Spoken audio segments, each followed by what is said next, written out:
Hi friends, welcome to my channel.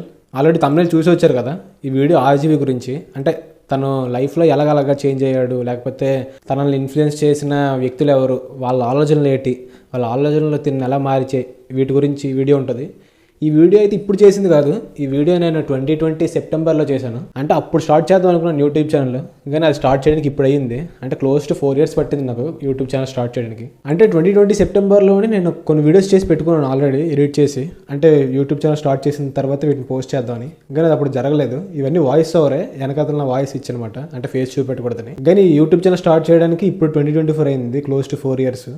చాలా వరకు videos ఉన్నాయి పాతవి, కానీ అవన్నీ డిలీట్ చేస్తాను. అంటే అన్ని అవుట్డేటెడ్ ఇన్ఫర్మేషన్తో ఉన్నాయన్నమాట. అంటే అది అప్పటికి అప్ టు డేట్ ఇన్ఫర్మేషన్ అనమాట. కానీ ఇప్పుడు 2024 ఏప్రిల్ జూన్కి వచ్చేసరికి అది అవుట్డేట్ అయిపోయింది. కానీ ఒక 2 వీడియోలు మాత్రం ఉన్నాయి, అవి ఎప్పటికీ అవుట్డేట్ అవ్వవు. ఒకటి ఇదొకటి, ఇంకొక వీడియో ఉంది. ప్రస్తుతానికి ఇది రిలీజ్ చేశాను, నెక్స్ట్ది ఇంకొన్ని రోజులకి రిలీజ్ చేద్దాం అనుకుంటున్నాను. ఈ వీడియో చూడండి, బాగానే ఉంటుంది. అంటే నెగిటివ్గా ఏముండదు. ఇప్పుడు మీరు బయట ఆర్జీవీ గురించి మాట్లాడినట్టుగట్టు ఏముండదు. మ్యాక్స్ ఆర్జీవీ గురించి అని కాకుండా అతని యొక్క ఇన్ఫ్లుయెన్స్ చేసిన వ్యక్తుల యొక్క ఆలోచనల గురించి ఉంటుంది ఎక్కువగా. కాబట్టి మీకు కూడా ఉపయోగపడుతుంది అనుకుంటున్నాను. అంటే ఈ వీడియోలో అంతా వాయిస్ ఓవర్ ఉంటుంది, మీద ఫోటోలు గట్టా వస్తూ వాయిస్ ఓవర్ ఉంటుంది. ఇంకొకటి ఏంటంటే నా వాయిస్, ఇప్పుడు నా వాయిస్ నార్మల్గా ఉంటుందేమో, కానీ అప్పుడు కొంచెం వాయిస్ ఓవర్ ఇద్దామని చెప్పేసి కింద కొంచెం బేస్గా మాట్లాడడం, కొంచెం వాయిస్ చేంజ్ అయిందని అన్నా కానీ కొంచెం అప్పట్లోనే వాయిస్ ఓవర్ ఇద్దామని చెప్పి కొంచెం బేస్తో మాట్లాడినట్టు ఉంటుంది. కొంచెం అడ్జస్ట్ అవ్వండి.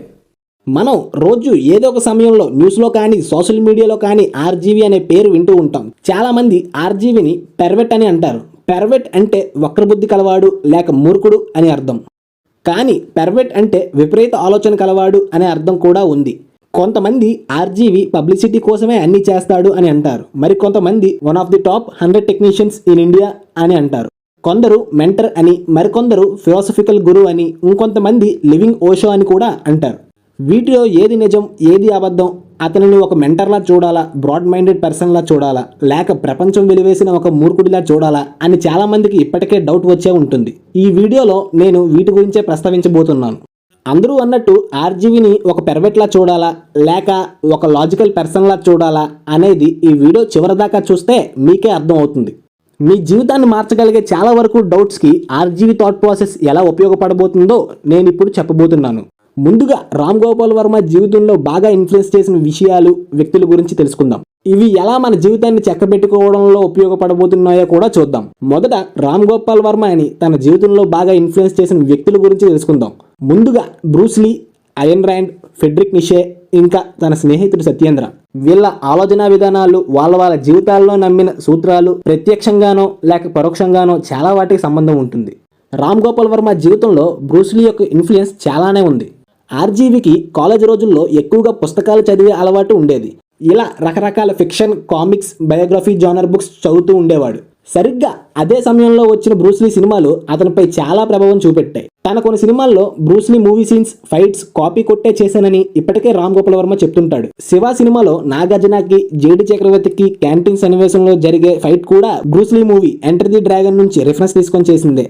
కానీ బ్రూస్ లీ దగ్గర మనం నేర్చుకోవాల్సింది ఏంటంటే అతని confidence and intense control over his emotions and body.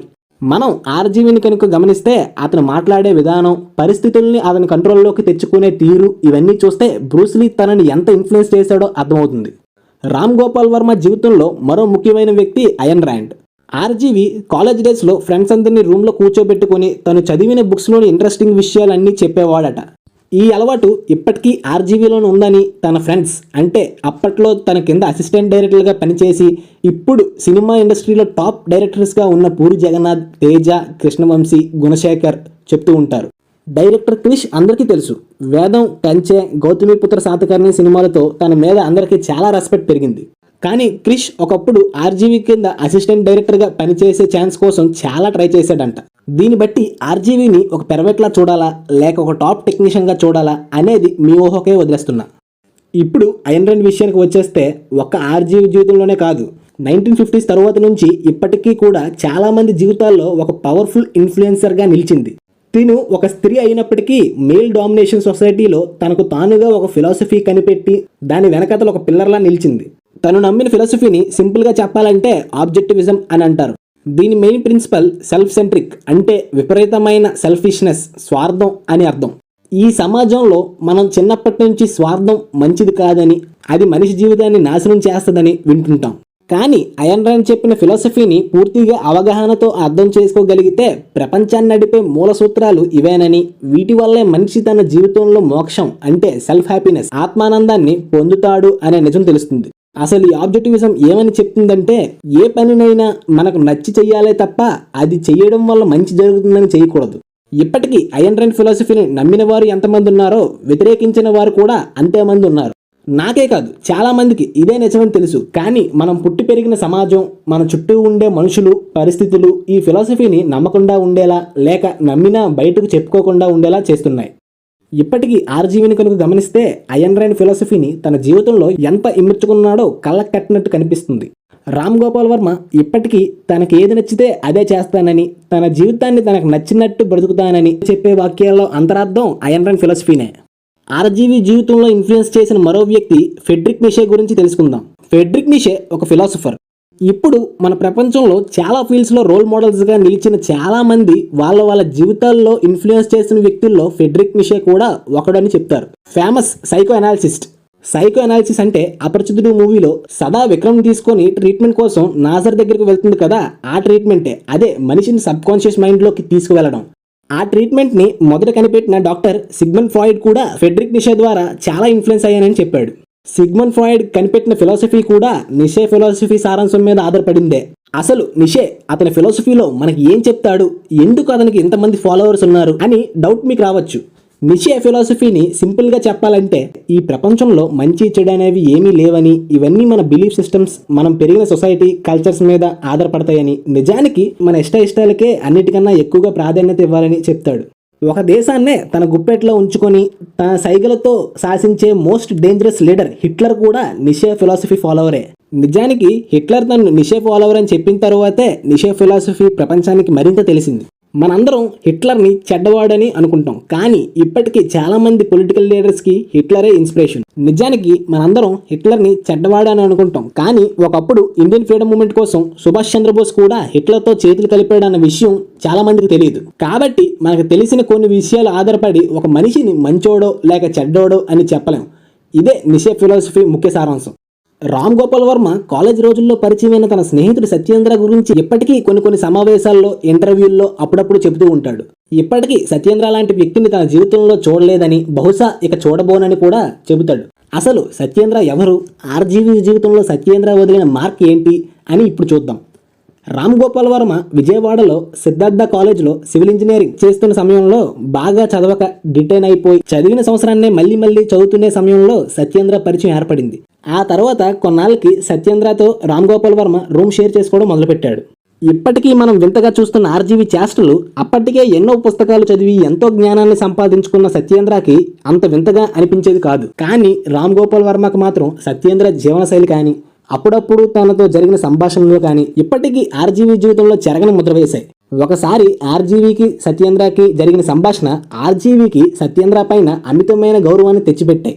అది ఏంటంటే, ఒక రోజు రామ్ గోపాల్ వర్మ బయటకు వెళ్తుండగా సత్యేంద్ర తన చిరిగిపోయిన చెప్పులను ఇచ్చి రామ్ గోపాల్ వర్మని కుట్టించుకొని రమ్మన్నాడు. కాళ్ళకు వేసుకునే చెప్పుల్ని నాకు ఇచ్చాడనే భావంతో రామ్ గోపాల్ వర్మ ఒక్కసారిగా కొంచెం ఫీల్ అయ్యాడు. దానికి సత్యేంద్ర ఏమని సమాధానం ఇచ్చాడంటే, నేను నా పెట్టెనో లేక వాచీనో రిపేర్ చేయమని ఇచ్చి ఉంటే నువ్వంత ఫీల్ అయ్యేవాడు కాదు. మన చేతుల కన్నా తల కన్నా మన కాళ్ళు తక్కువ అని నమ్మేలా ఈ సమాజం నిన్ను ప్రోగ్రామ్ చేసింది. ఒకవేళ చెప్పులకి ఉన్న మట్టి గురించి నువ్వు ఫీల్ అవుతుంటే మన శరీరంలో అంతకంటే చాలా ఎక్కువ మట్టి ఉందని నువ్వు తెలుసుకోవాలి. అయినా మట్టి అంటే ఏంటి? ఈ ప్రపంచంలో ఉన్నవన్నీ 102 మూలకాల కలయిక వల్లే ఏర్పడ్డాయి కదా. విడివిడిగా చూస్తే ఏ ఒక్క మూలకానికి నువ్వు హీనంగా భావించు, కానీ వాటి వల్ల ఏర్పడే పదార్థాల కలయికలకు కొన్నిటికి మాత్రం నువ్వు అసహించుకుంటున్నావు. ఇలా 15 నిమిషాలు సాగిన ఈ ఉపన్యాసం విన్నాక ఆర్జీవి సత్యేంద్ర చెప్పుల్ని తన నెత్తి మీద పెట్టుకుని రిపేర్ కోసం తీసుకువెళ్ళాడు.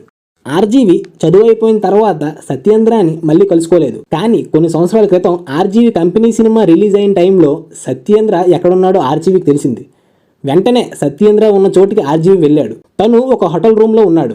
రామ్ గోపాల్ వర్మ హోటల్కి వెళ్ళి రూమ్ డోర్ ఓపెన్ చేయగానే రూమ్ మొత్తం పుస్తకాలతో, మధ్యలో కుర్చీ మీద సత్యేంద్ర ఒక పుస్తకం చదువుతూ కనిపించాడు. ఇది చూసిన ఆర్జీవికి ఫ్రెడరిక్ నీషే చెప్పిన ఒక వాక్యం గుర్తుకు వచ్చింది. అదేంటంటే, ఆ కొండ మీద చెట్టు ఒంటరిగా నిలబడి ఉంది. మనుషుల్ని పశువుల్ని దాటి అది ఎంత ఎత్తుకెదిగిందంటే ఇప్పుడు అది మాట్లాడితే వినంత ఎత్తు ఎవరు లేరని.